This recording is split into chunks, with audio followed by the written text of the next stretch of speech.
Hello, everyone. It's the last day of the school year. I'm so happy and excited. And for those of you who are also on your last week, last day of the school year, congratulations to you. We've made another year. And so, guys, I want to welcome you back to the life of a tired teacher on this last day of the school year for me. If you're not a teacher, welcome back as well. Thank you to all the new subscribers. Thank you for watching these videos. I'm just right here, guys, sharing my life as a teacher and a financial literacy advocate on this channel. That's all I'm doing here. So if you like this information, you like what I'm sharing with you, please go ahead and give me a thumbs up and then subscribe to the channel, please, so I can keep pushing out this content to you. You know the algorithm loves it when you guys like and then watch the videos all the way through.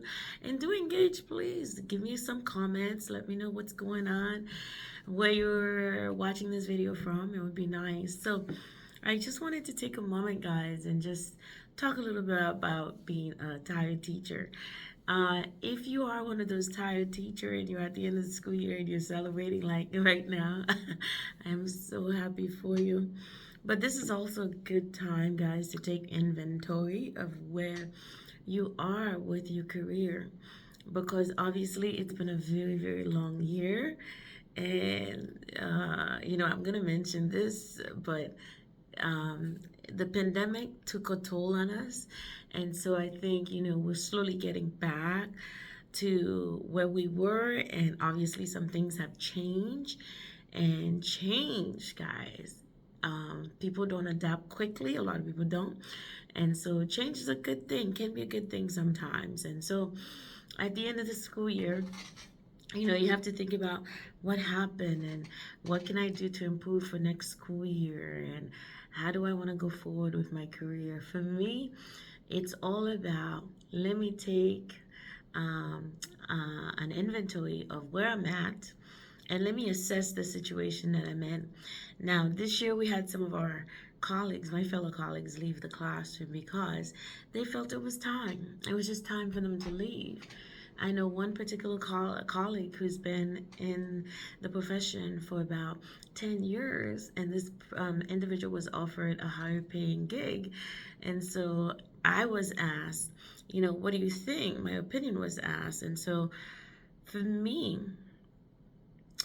I think if you're a younger person, you're just starting out, you're in your 20s, early 30s even, and you've got a family and you're considering perhaps making a transition to another profession besides teaching, it might be a great time to go ahead and do that while you're still young in the profession.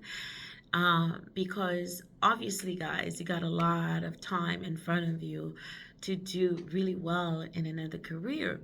But if you're an older individual who's been in the profession for quite some time, you might want to look at this differently. So again, depending on the career, guys, you really have to take inventory, doing a little assessment. Okay, one of the things we used to do a while ago was to list the pros and the cons of everything and just weigh the two options. And so the other thing is to look at a cost benefit analysis, okay? What are you giving up in order to have X, Y, and Z over here? Or perhaps what is the benefit of staying in this profession versus the benefit of moving on to a different profession? So for me, ultimately what it comes down to, if you're very young, and you've been in this profession for less than 10 years and an opportunity presents itself, personally, I would go ahead and take the opportunity, guys. Seriously, especially if it's a higher paying opportunity and there's a lot of room for growth in whatever industry you're thinking about transitioning into.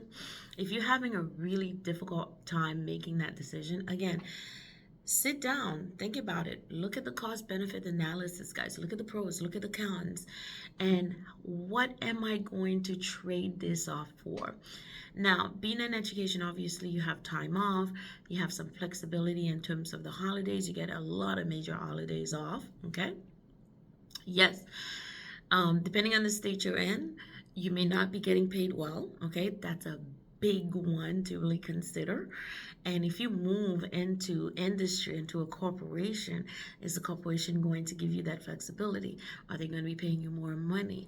Are they going to be understandable about family members and things like that? So you got to weigh your options. But if you're on the younger side and you've been in this profession for a short period of time, guys, definitely consider. Personally, I would be looking at moving out rather than staying in if I've been in the profession for a short period of time.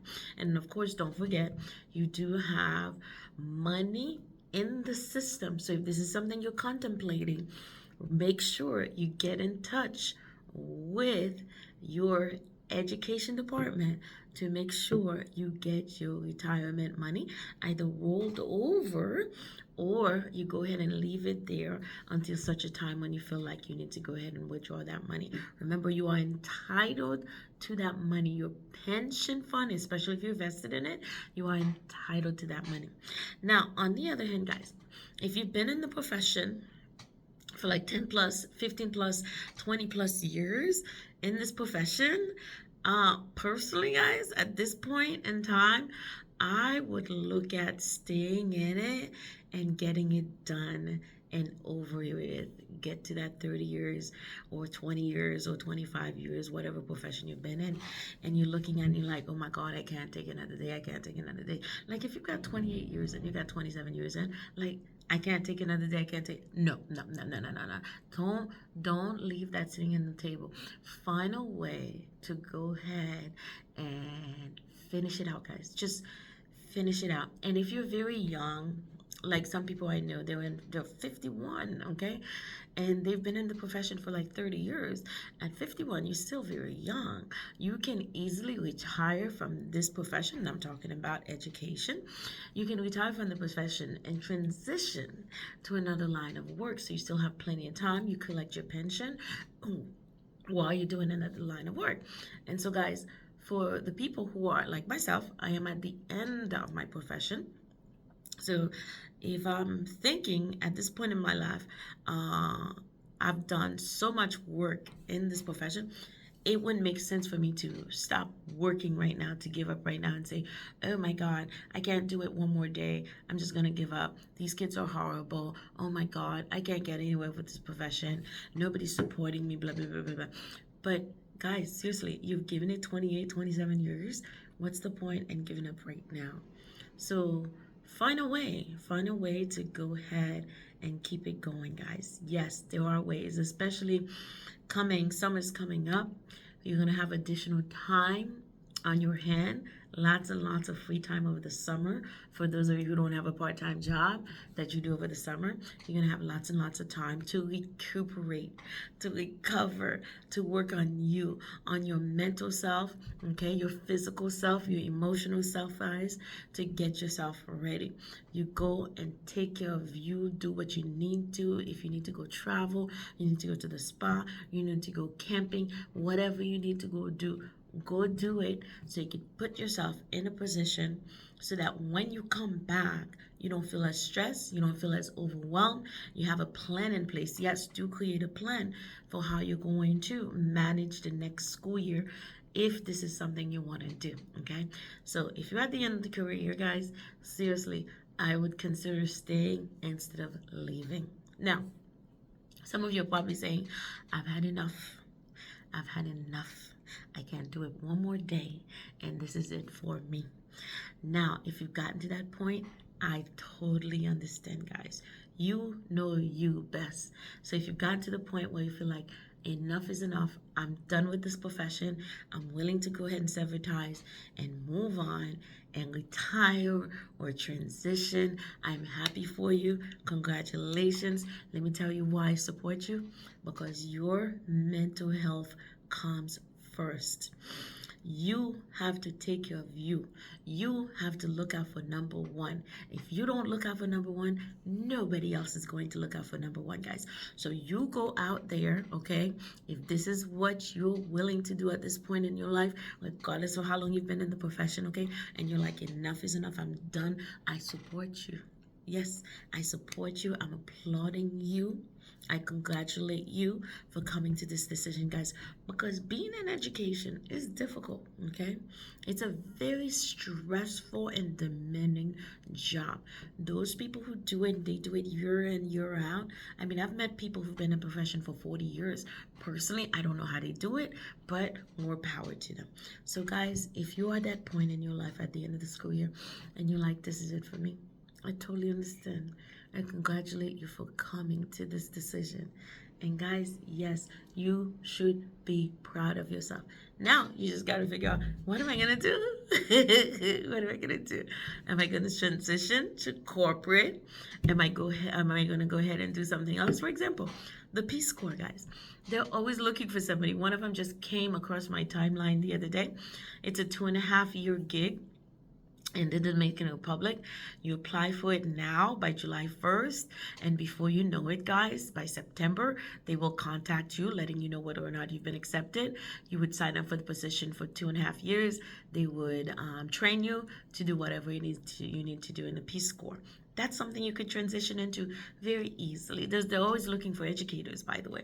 So guys, think about it, come up with a plan.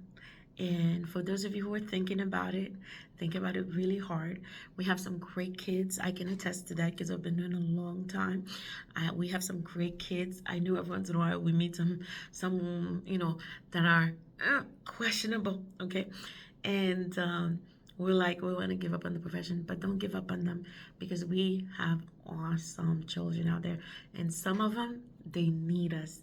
A person once told me that they need you.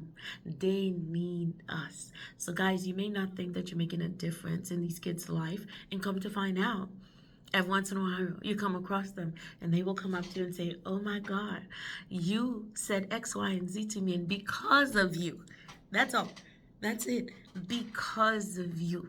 It reminds you why you're doing what you're doing, guys.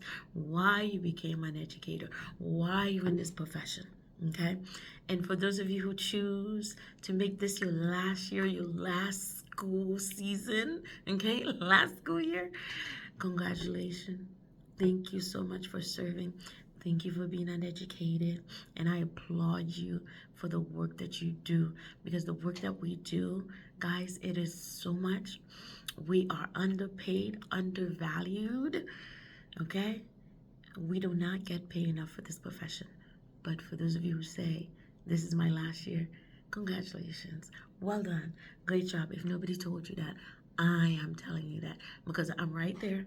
I'm right there with you. I understand what you went through, why you've made this decision, why you feel like you need to transition. So congratulations to all of you who finished out another school year. Bravo, I'm cheering for you. Have a great summer. Enjoy it. Go relax by the beach. Go read a great book. Go to a spa. Go travel. Shazam. Go travel, okay? So thank you so much for listening. Thank you for all of those who've subscribed to the channel, who like this information that I'm sharing with you.